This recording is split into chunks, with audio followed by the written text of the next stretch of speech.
Hey everyone, do you struggle with getting in enough protein daily? Well, listen, you're not alone. In fact, that is one of the things that I recommend to all of my clients, both my group clients as well as my one-to-one clients, is to make sure you're getting your daily protein. So in this video, I'm going to share with you the foods that I eat in order to get more than 100 grams of protein in daily. But first, let's start with these 5 facts about protein. Number one, protein is a macronutrient that is important for muscle growth and repair, as well as bone health. Number two, as we get older, our body requires more protein because it doesn't use it as efficiently as it used to. Number three, a great target for you to aim for is zero point 0.7 to 1.0 grams of protein per pound of body weight or lean body mass daily. Number four, in order to really reach your protein target, you have to be intentional and really focus on getting in your protein. And number five, in order to get in your daily protein target, it makes it easier when you eat some of the same foods on a regular basis.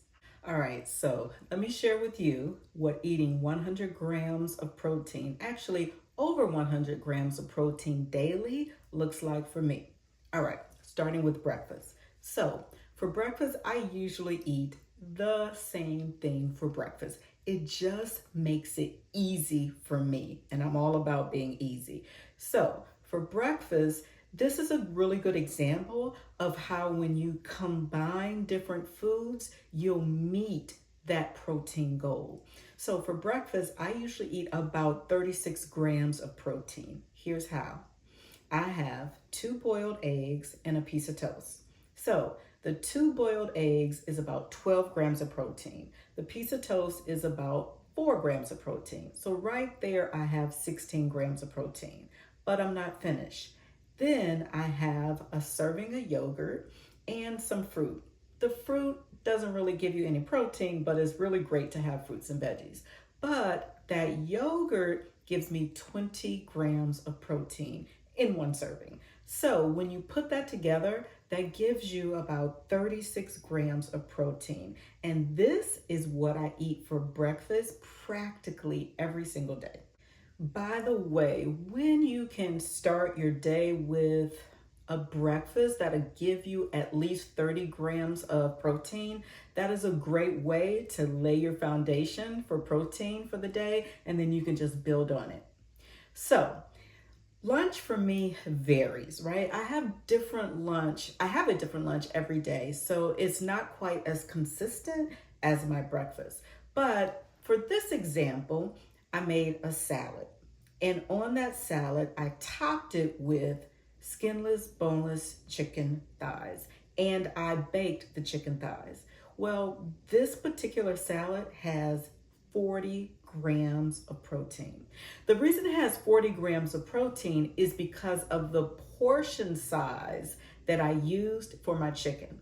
Because in a salad, it's really the chicken or whatever protein source you decide to use for your salad that has all of the protein. Everything else is like a bonus. Like all your veggies that you put on your salad, that's a bonus. Your salad greens, your cucumbers, your tomatoes, and I love to add a little bit of jalapeno and banana peppers on my salad. It just makes it yummy. Those are just a bonus.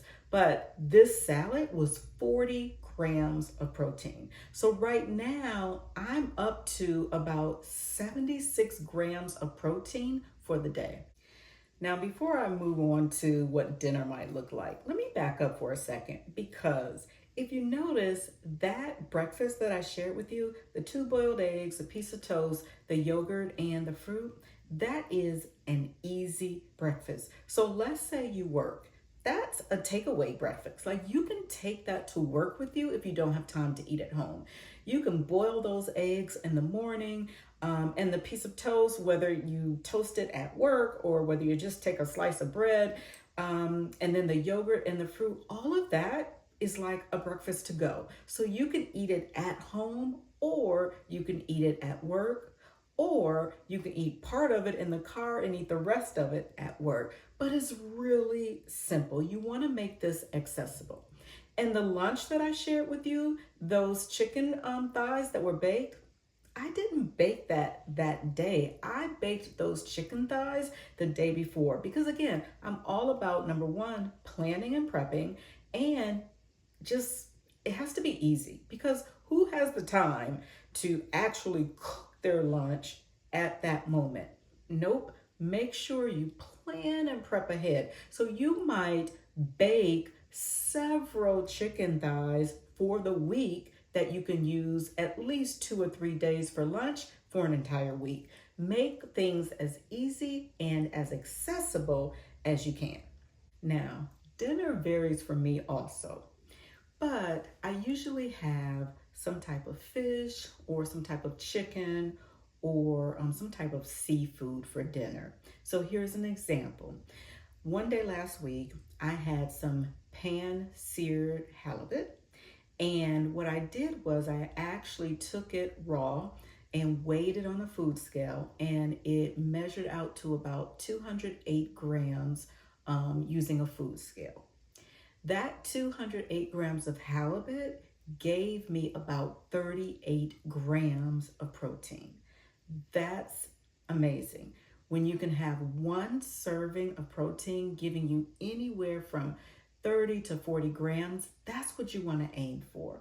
And then on the side, you can have whatever you want, whether you want some veggies or maybe some potatoes or rice. That's great as well. Just make it a well-rounded meal. But that dinner gave me 38 grams of protein. So let's look at what my day looked like just using those 3 examples that I gave you. So for breakfast, I had 36 grams of protein. For lunch, I had 40 grams of protein. And then for dinner, I had 38 grams of protein. When you do the math, hold on, let me do the math. Okay, when you do the math, that day I ended up with 114 grams of protein. But wait, I'm not finished because I, most days of the week, supplement by drinking a protein shake. And that protein shake that I drink has 30 grams of protein in it. So on that one day, including the protein drink that I use to supplement, that would give me 144 grams of protein. Now, my personal goal, I like to aim between 110 to 130 grams of protein. So taking that supplement, 30 grams, that was just a bonus on this particular day. So let's say because lunch varies, let me show you another example with the same breakfast because of course I have the same breakfast every day, but with a different lunch. All right, let's say that I wanted a different lunch, a lunch that I could make very quickly. So I took a tuna packet, which gives you 17 grams of protein, a slice of cheese, which gives you 4 grams of protein, and a slice of bread, which gives you another 4 grams of protein. Together, that's 25 grams of protein. So this lunch is lower in protein than the original lunch that I shared with you with the chicken and the salad because that was 40 grams of protein. So this has about 15 less grams of protein, but it still works. It especially works when you're making sure that you're targeting the other parts of your day. Like 25 grams is obviously under 30, and I said aim for 30 grams. But let's say I had the tuna cheese sandwich for lunch that gave me 25 grams of protein. When you add it up, that takes my total for the same day, same breakfast, same dinner, but with the tuna cheese sandwich to, yep, I had to do the math again, to 129 grams of protein, still within my goal target. So those are just some examples of the foods that I eat in order to reach my personal target goal of 110 to 130 grams of protein daily, or just to meet the target goal of over 100 grams daily. You really have to be intentional, like I said, and you have to focus on incorporating those high protein foods into your diet. And it's helpful to eat some of the same foods and, dare I say, meals on a regular basis because you know you're getting your protein. So, what I'd like to do now is just share some of the foods, some of the common foods that I eat on a regular basis for my protein to ensure that I reach my target goal. And again, these are just options. And the reason I say they're options is because I like these foods. If you don't, then you have to find the foods that work for you. In fact, that's a great point. Please eat only the foods that you enjoy and that you like. So, some of the foods that I eat on a regular basis in order to ensure that I meet my protein goals are eggs, cottage cheese, yogurt, and then just a variety of chicken and fish and seafood, and of course, my protein supplement, my protein drink. Now, it may seem like, wow, is that really it? But when you think about the different ways that you can prepare these foods, like your chicken, first of all, chicken comes in so many different ways. You can eat whole chicken, rotisserie chicken, you can bake your chicken, you can eat chicken pieces like thighs or a breast, just a variety of ways that you can prepare the food.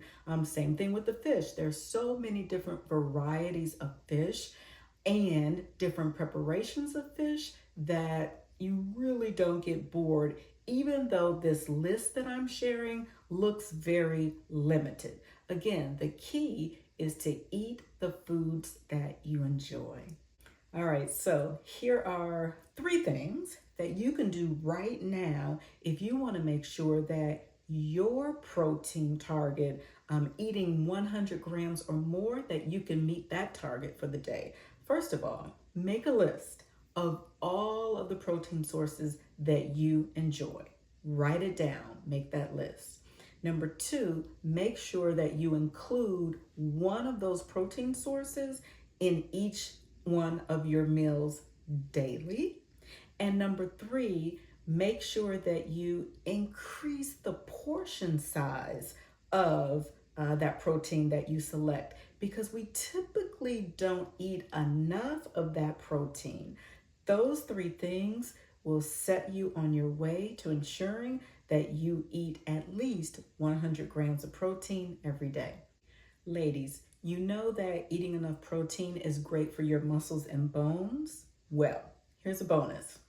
When you eat enough protein, you'll be satisfied longer, so you'll stay fuller longer and you'll be satisfied. And also, when you combine eating enough protein with strength training, you're going to be leaner and you're going to be stronger.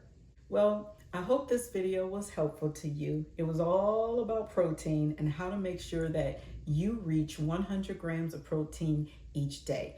If you enjoyed the content in this video, then I'm going to link another video here that you can watch that will give you more information about protein and why it's so important for you. And also, please remember, if you haven't subscribed to my YouTube channel, please subscribe and like this video.